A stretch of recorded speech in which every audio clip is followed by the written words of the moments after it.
ɗan sarki ya daɗe, abu ne ya faru nan masarautar ku da ba a ji daɗin shi ba, amma duk abin da ya faru muna musulmai ta ce inna lillahi wa inna ilaihi raji'un. Kowa yana tare da wannan mutuwa, amma kowa da sanadin shi. Amma tashin hankali da bala'i da neman rigima ba zai fi damu ba, sai dai a ƙara kashe-kashe wanda ba amfani. Jama'a duk wanda aka ce ya mishi mutuwa da zafi, amma don Allah muna roƙon ku a ƙara haƙuri.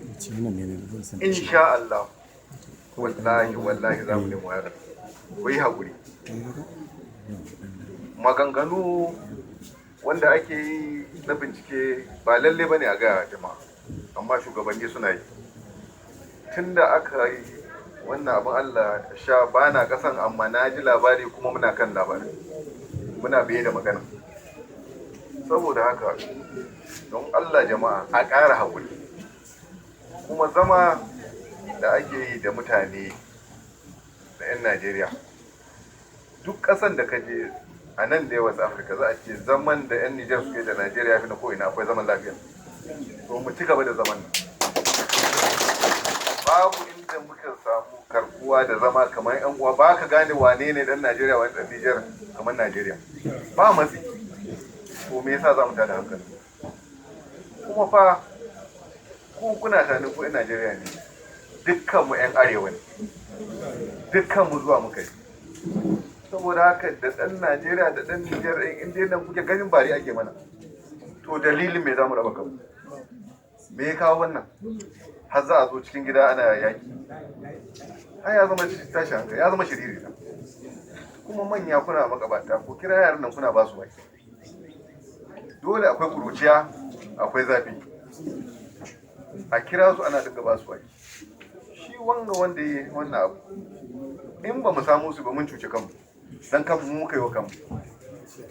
Saboda haka za a samu shi a ci gaba da haƙuri. Shi su lokaci yayi, Allah ya mishi rahama. Allah ya gafarta mishi.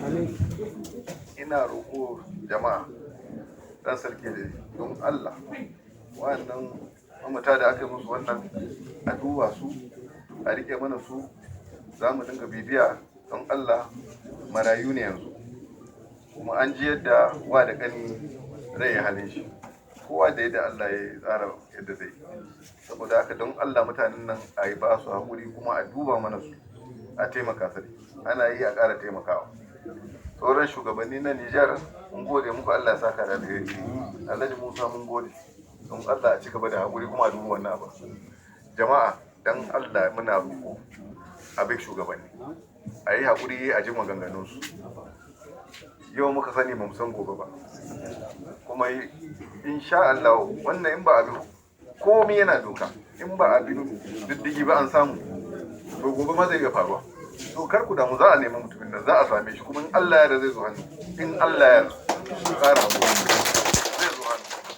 Yawwa, saboda haka don Allah yana roƙo ba tare da bata lokaci ba, Allah ya mishi rahama, Allah ya gafarta mishi. In namu ta zo Allah ya sa mu cika da imani. Amin. Dan sarki muna godiya.